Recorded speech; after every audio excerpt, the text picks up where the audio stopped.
Hey everybody, welcome to Obscurities and Miniatures, and we're back from Japan, and still somewhat jet lagged, but dagnabbit, that's not going to stop me from posting videos about models and miniatures and stuff that I like, because I hate to say it, but I had a horrible time finding models while I was in Japan.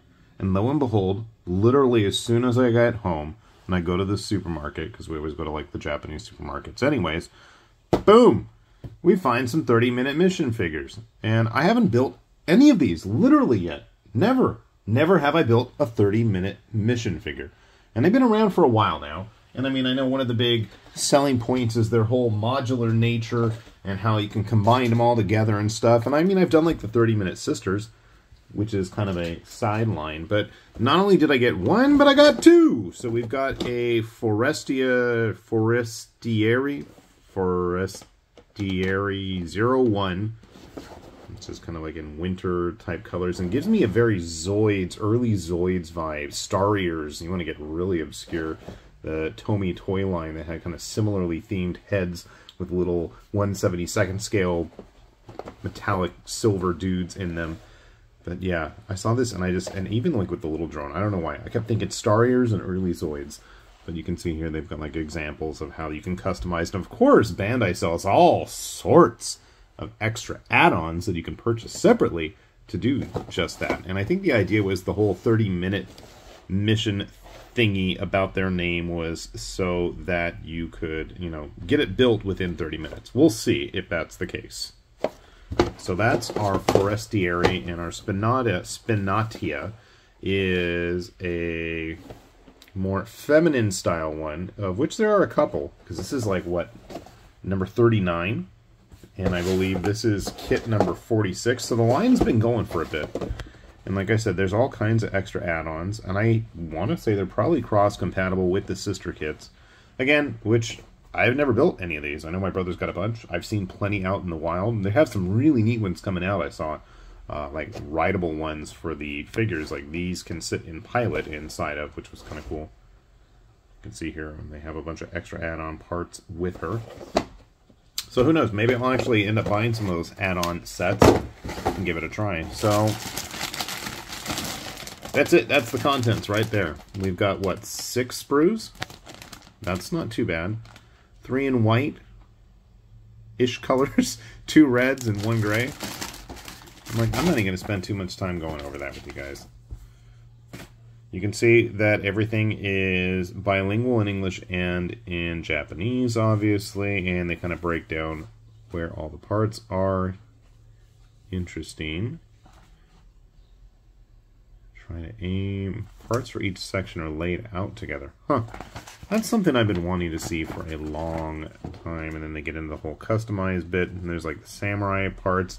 And of course, if you really want to get hardcore, Bandai has all kinds of extra exclusive stuff for you at exclusive prices, if you're interested in that. And you're not kidding. Arm units. Everything is broken down by sections.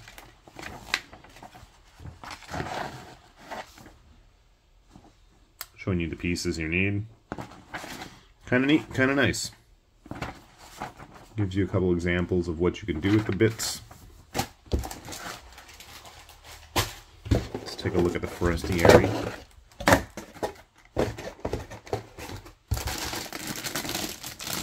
About the same. Looks like we've got 6 sprues again. 2 larger ones, probably forming the bulk of the body. Some color splashes. We do get a couple translucent bits here. That's kind of nice to see. Are we starting to get some kind of a story? I guess we are. I was not aware there was an actual story involved with this. I thought it was just build a bunch of kits and smash them all together type deal. He's got the drone on the head. I do like that they kind of give you suggestions on how you can mix and match, and they talk about the various types of connector points. So that's kind of cool. Help people get in the mood to do some customizing and kit bashing.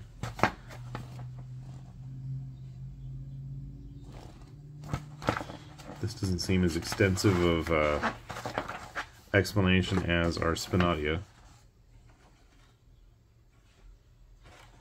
But again, similar construction layout. Shows you everything you're going to have, everything you're going to need. And good old Roy Roy. Roy Roy is looking like he's going to be the highlight of the kit for me. Alright. I will get those put together and let's see how they turn out. Alright. Got the first of my 30-minute mission figures done, and I gotta say, I enjoyed them.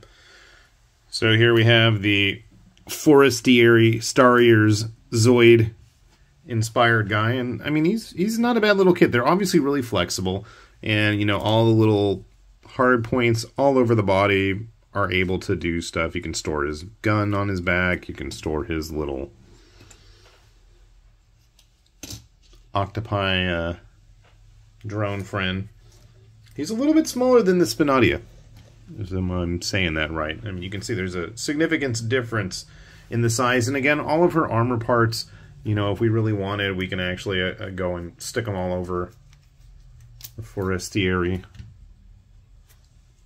If you really want to give them a ribbon.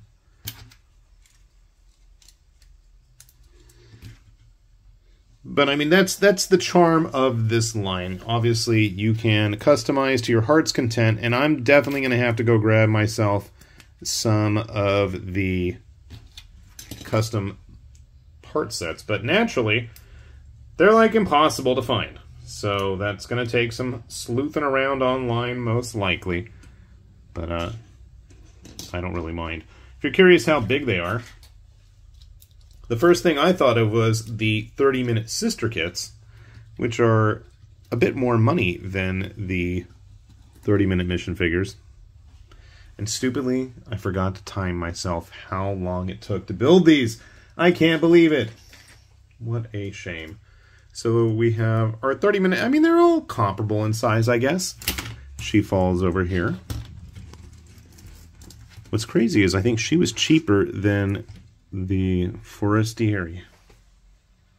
You can see our entry grade 1/144th RX-78 is about the same size. Oops. Something just keeps popping off. One of the very few Witch from Mercury kits I was able to come across in Japan. This happened, Gundam. He's just about the same size as them, and substantially a bit more, I would say, from the price, if I remember correctly. But then again, I always look at all the bargain shopping places, so that could not be the case as well.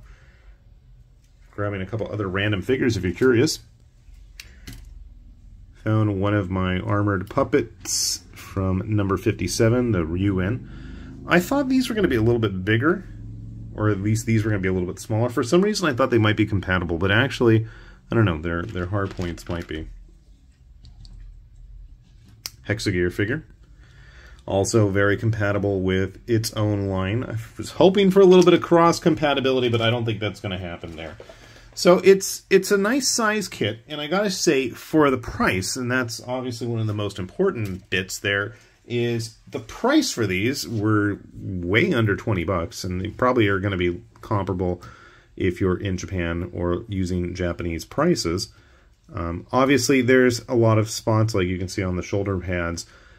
She's got skirt armor, he doesn't, but they do have the options and capability of using all those pieces together before you start mixing, matching, combining, and painting, and just coming up with your own crazy kit bashes. So I gotta say, these are fun little kits. If you do come across them for a good price, and especially if you don't mind having a bunch of them, they might be something worth taking a closer look at. I know I certainly will. So with that said then, this has been High Lord Tamberlane with Obscurities and Miniatures, saying thanks for watching, and we will see you back here soon. Bye-bye.